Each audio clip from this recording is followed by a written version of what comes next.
ভিডিওটি দেখেন, আমি পরে কিছু কথা বলতেছি। এবার আসেন এনসিপির তিনটে অপরাধ। নাম্বার 1, সে জুলাইকে কুক্ষিগত করেছে। ঠিক 71-এ মুক্তিযুদ্ধ যেভাবে আওয়ামী লীগ কুক্ষিগত করেছে, এনসিপি জুলাইকে কুক্ষিগত করেছে। মুক্তিযুদ্ধ করেছে সবাই, আপামর, কৃষক, শ্রমিক, জনতা, জনযুদ্ধ। আওয়ামী লীগ এসে বললো আমি যুদ্ধের মালিক, সাথে দিল্লি সংবিধান লিখে দিল দিল্লি, এখানে আর একটা বাকশাল কায়েম করে এটা আওয়ামী লীগের গঠনতন্ত্র তারা বানাই ফেললো। জুলাইকে কুক্ষিগত তারা করেছে।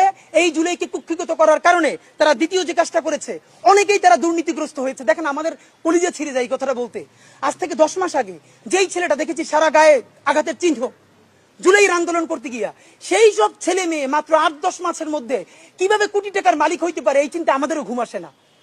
10 মাস তো, আরে রাজনীতি তো এখন 5 বছরের না, রাজনীতি তো 50 বছরের। কষ্ট করে বসে থাকলে আগামী বাংলাদেশ হয়তো আমাদের, জুলাই যোদ্ধাদের।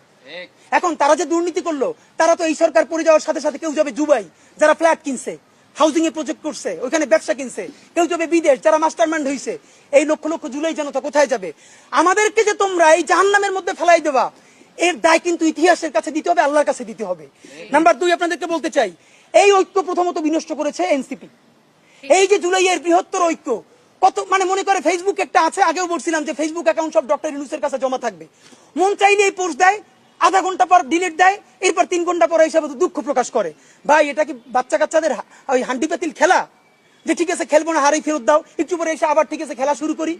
বাবা, তুমি যদি ইমোশনাল হও, তোমার যদি কবি সাহিত্যিক আর্টিস্টিক সেন্সটা বেশি থাকে, তুমি যদি অভিমানী বালক হও, তাহলে তুমি নাটক করবা, সিনেমা করবা, থিয়েটার করবা, আর্ট কালচার করবা। তোমার উপদেষ্টা হওয়ার মতো সিরিয়াস দায়িত্ব কে নিতে বলছে? আমরা যখন এটা সমালোচনা করলাম, তাদের ভাই বন্ধুরা আমাদেরকে কিয়ামত করে সমালোচনা করলো। তখন বললাম, ভাই, তিনি বিদেশ চলে যাবেন, যেই সব ছেলে মেয়েরা তোমরা দেশে আসো, তোমরা দেশে থাকবা, তোমাদেরকে মানুষ ভালোবাসে। ভাইয়ের রাজনীতি কইরা জনগণের বিরুদ্ধে যাইও না। জনগণের বিপক্ষে গিয়ে ভাইয়ের রাজনীতি করলা, এখন তোমার ভাই তো তওবা করছে, তোমরা তওবা করবা কার কাছে?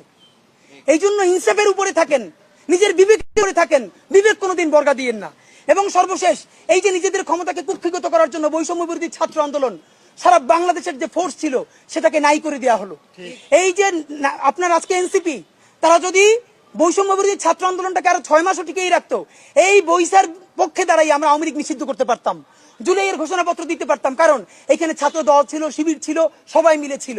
তো নিজের ক্ষমতাকে কুক্ষিগত করার জন্য কি করলা? কতক্ষণ শাহবাগের পক্ষে গেলা, বিপক্ষে গেলা, জামাত, হেফাজত, ইসলামপন্থীদের গাইলাইলা, আবার সরি বললা।